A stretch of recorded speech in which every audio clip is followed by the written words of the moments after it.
Hello दोस्तों, स्वागत आप सभी का आपका अपने चैनल बेसिक नॉलेज में। दोस्तों इस वीडियो में लोग देखने वाले तो झारखंड बोर्ड की तरफ से क्लास 10 का ऑफिशियल मॉडल पर जारी हुआ है उसका हिंदी का। जी हाँ दोस्तों, ऑब्जेक्टिव का सारा सोल्यूशन, इसके बाद सारा ऑब्जेक्टिव सब्जेक्टिव अपलोड कर देंगे, चिंता मत करो।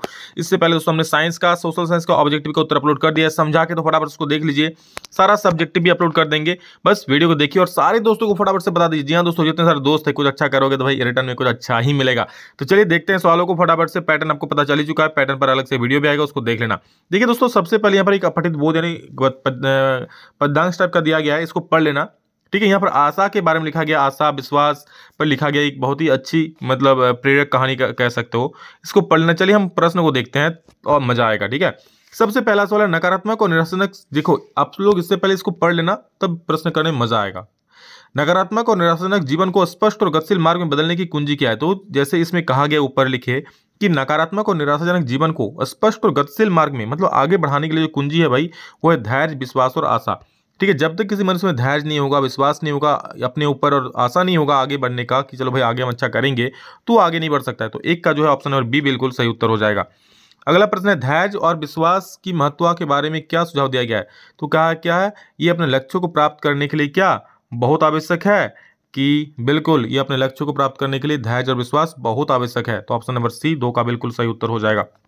अगला देखिए प्रश्न 3 नंबर देखिए यहाँ पे शुरू हो गया, थोड़ा प्रिंट में ही हुआ है।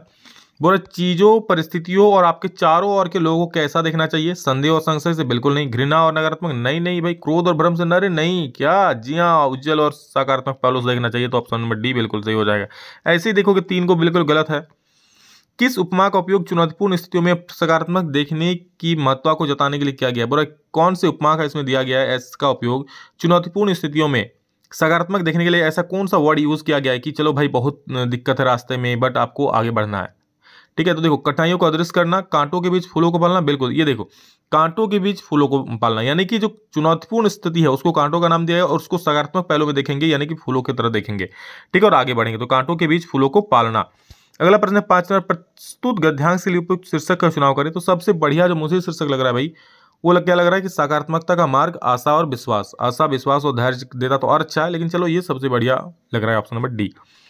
चलिए अगर अगला एक पद्यांश दिया गया है कि वैराग्य छोड़ो, बाहों की विधा संभालो, चट्टानों की छाती से दूध निकालो, है रुकी जहां भी धार, शिलाएं तोड़ो, पीयूष चंद्रमाओं का पकड़ निचोड़ो, चढ़ तुंग शैल शिखरों पर सोम पियो रे, योगियों नहीं विजय के सदृश जियो रे। मतलब योगी जैसा जीने के लिए नहीं कहा गया है, बल्कि विजय जैसा, वीरों जैसा जीने के लिए कहा गया है। तो देखो क्या है क्वेश्चन। सबसे पहला, कवि भारतीय युवकों को कैसा ऐसा जीवन जीने को कहता है जो क्या, जो योगियों जैसा नहीं बल्कि पराक्रमी वीरों जैसा हो, यानी 6 का बी बिल्कुल सही हो जाएगा। जी जी हाँ दोस्तों, अगर वीडियो अच्छा लगा प्लीज आप लोग चैनल को सब्सक्राइब जरूर कीजिएगा, क्योंकि आगे एग्जाम तक भाई साथ नहीं छोड़ेंगे, जब तक तोड़ेंगे नहीं तब तक छोड़ेंगे नहीं। तो बराबर से सब्सक्राइब कर दीजिए और बेल आइकन को प्रेस कर लीजिए, और हाँ लाइक और प्यारा सा कमेंट जरूर कीजिएगा। और एक सबसे जरूरी काम क्या, अपने दोस्तों को बता देना, शेयर कर देना। देखो पद्यांश में किसे सोम कहा गया है, ठीक है, तो देखो यहाँ पर इसको सोम कहा गया। ये देखो चढ़ तुंग शैल शिखरों पर सोम पियो रे, सोम मतलब धार को कहा गया। ठीक है, शिखरों का जो धार होगा, तो यहाँ पर क्या हो जाएगा धार, यानी कि 7 का जो है बी नंबर बिल्कुल सही उत्तर हो जाएगा, 7 का बी। अगला प्रश्न है देखिए, योगियों नहीं विजय के सदृश जियो रे का क्या संदेश है? तो योगियों नहीं विजय के सदृश जियो रे, ये क्या संदेश दे रहा है? बोले योगियों को प्रशंसा देने की सलाह दे रहा है? बिल्कुल नहीं, बोल रहा समृद्धि और सफलता के लिए प्रेरित करने वाला संदेश है। ये जो बोल रहा है योगियों नहीं विजय के सदृश जियो रे, कैसा है, मतलब कैसा बात है? ये समृद्धि और सफलता के लिए प्रेरित करने वाला ये संदेश है। ऑप्शन नंबर बी बिल्कुल सही उत्तर हो जाएगा। योगियों के साथ मिलकर तो जीने की सलाह नहीं दे रहा है, योगियों के साथ प्रतिस्पर्धा करने की भी सलाह नहीं दे रहा है। तो ऑप्शन नंबर बी आपका बिल्कुल सही उत्तर हो जा रहा है। इसका अर्थ है कि योगियों सफलता के लिए आप मतलब समृद्धि और सफलता के लिए प्रेरित करने वाला संदेश है ये वाला चीज। ठीक है, संदेश दे रहा है। इस पद्यांश में कैसे जीवन को सराहा गया है? तो इस पद्यांश में दोस्तों विजय के जैसे जीवन को, मतलब आपको विजय होना है भाई, बैरागी, योगी, कायर ये सब नहीं बनना है। तो ऑप्शन नंबर सी सही उत्तर हो जाएगा। इस कविता का मूल स्वर क्या है, मतलब कविता में किस प्रकार का कविता ही है? तो कविता में क्या युवाओं को आह्वान किया गया ना कि चलो कहा गया योगियों जैसा जीवन मत जियो, वीरों जैसा जीवन जियो, एक आह्वान किया गया, तो इसलिए आह्वान इसका सही उत्तर हो जाएगा। चलिए अब दोस्तों हम लोग व्याकरण पोर्शन में इंटर करते हैं। सारा व्याकरण डिटेल में वीडियो आएगा, चिंता मत करो, आप लोग इंतजार कीजिए।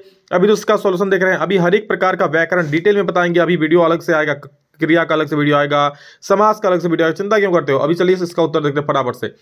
इनमें से किस वाक्य में अकर्मक क्रिया? तो अकर्मक जिसमें भाई कर्म नहीं दिखता है, मतलब इसमें आप सवाल करोगे ना तो आपको जवाब नहीं मिलेगा। मतलब सर देखो, अमन किताब पढ़ता है, सोनम गाना गाती है, ठीक है, ये देखो, जिसमें जवाब मिल जाएगा वो सकर्मक होगा, जिसमें जवाब नहीं मिलेगा वो अकर्मक होगा।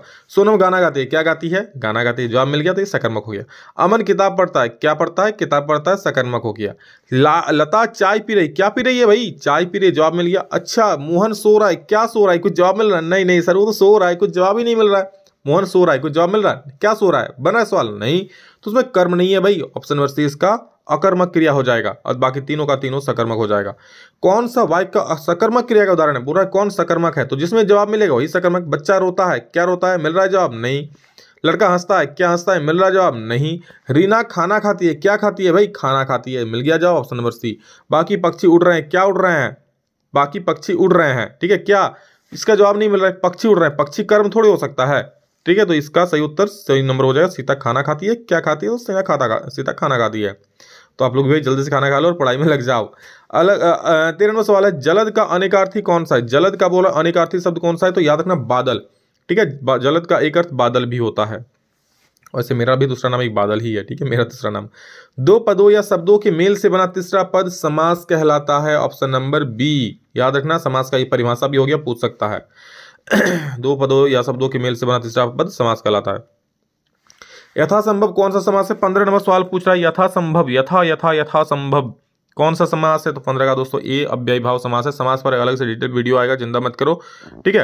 अब देखो, नीला है जो कमल, नील कमल किस समास का विग्रह? नीला है जो कमल, दोस्तों नील कमल, तो ये आप लोग का हो जाएगा नीला है जो कमल नील कमल, तो ये आप लोग का हो जाएगा कितना नंबर? 16 नंबर। 16 का दोस्तों सही उत्तर हो जाएगा कर्मधारय समास है। ये क्या हो जाएगा? नीला है जो कमल नील कमल, तो ये नील कमल कर्मधारय समास है।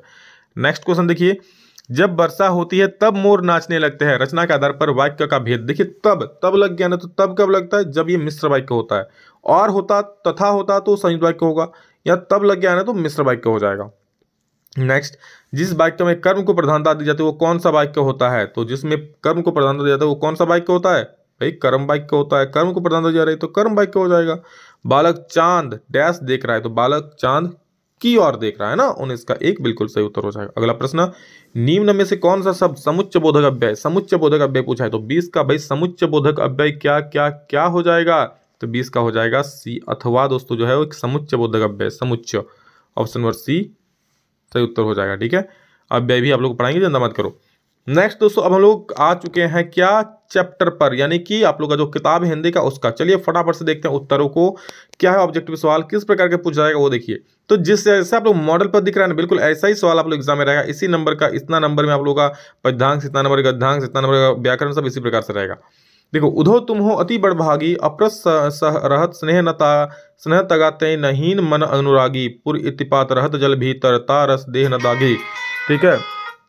ज्यों जल माह तेल की गागरी, बूंद न ताको लगी, प्रीति नदी में पाऊं न बोरियों, दृष्टि न रूपी परागी, सूरदास अबला हम भोरी, गुर चाटी ज्यों पागी। तो चलो इसका अर्थ देखो, मतलब इसमें क्या है इसका उत्तर।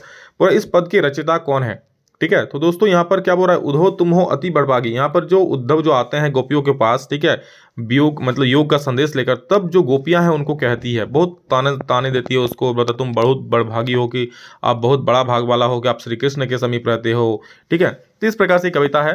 तो 21 का दोस्तों सही उत्तर जो हो जाएगा ना, वो हो जाएगा कौन? सूरदास। इस कविता का कवि कौन है? तो सूरदास है, यानी ऑप्शन नंबर जो 21 का है डी बिल्कुल सही उत्तर हो जाएगा। अगला 22 नंबर, गोपियां किसकी अनन्य भक्ति? तो दोस्तों गोपियां जो है कृष्ण की, श्री कृष्ण की अनन्य भक्ति, ऑप्शन नंबर बी बिल्कुल सही हो जाएगा 22 का। नेक्स्ट क्वेश्चन देखिए भाई, क्या हो जाएगा? गोपियों ने उद्धव के व्यवहार की तुलना किससे की? तो भाई उसके व्यवहार की तुलना किससे की? तो 24 का सही उत्तर हो जाएगा कमल के पत्ते से की, तेल से भरे मटके से की। यानी कि कमल के पत्ते पर जिस प्रकार से दोस्तों आप लोग का जल नहीं टिकता है, तेल से भरे मटके में जल नहीं टिकता है, फिसल जाता है, उस प्रकार कहता है कि आप श्री कृष्ण के पास होकर भी आप श्री कृष्ण के प्रेम से अछूते हो, ठीक है, इस प्रकार से कहा गया है। 24।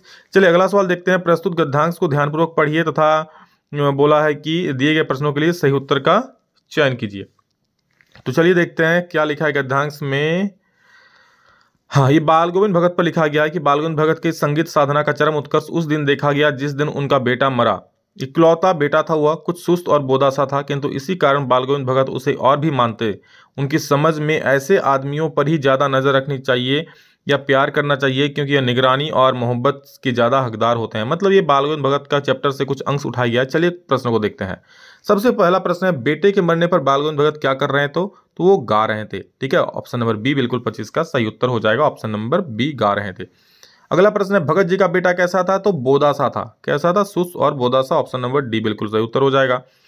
अगला प्रश्न है, भगत जी की पोतोहू कैसी थी? तो वो सुंदर थी, झगड़ाने वाली नहीं थी भाई, घर का पूरा प्रबंध करने वाली थी, घर का ख्याल नहीं रखने वाली, बड़ों का सम्मान न। तो ये बिल्कुल सही उत्तर हो जाएगा। 27 का सी, घर का पूरा प्रबंध करने वाली। ठीक है, सुंदर भी थी, घर का पूरा प्रबंध करने वाले भी थी। 27 का जो सी नंबर है बिल्कुल सही उत्तर हो जाएगा। अगला प्रश्न देखिए क्या बोल रहा है 28 नंबर, बोधा का क्या अर्थ है? ठीक है, 28 नंबर देखिए, बोधा का अर्थ दोस्तों होता है मंद बुद्धि वाला, जिसमें बुद्धि थोड़ा कम होता है। ठीक है, नेक्स्ट है, सांप से डरकर भोलानाथ ने कहाँ शरण ली? ये दोस्तों किताब से ही है, कृतिका से है। तो सांप से डरकर भोलानाथ कहाँ? जी हाँ दोस्तों, माता के आंचल में, माँ के गोद में जो सुरक्षा मिलती है वो दुनिया की कहीं सुरक्षा नहीं मिलती है। अगला देखिए 30 नंबर, जॉर्ज पंचम की नाक में किस पर बैंक किया गया है? तो दोस्तों 30 का सही उत्तर हो जाएगा ऑप्शन नंबर बी, यानी सरकारी तंत्र पर। किस तरह पूरा सरकारी महकमा लग गया था उसकी नाक को ढूंढने में।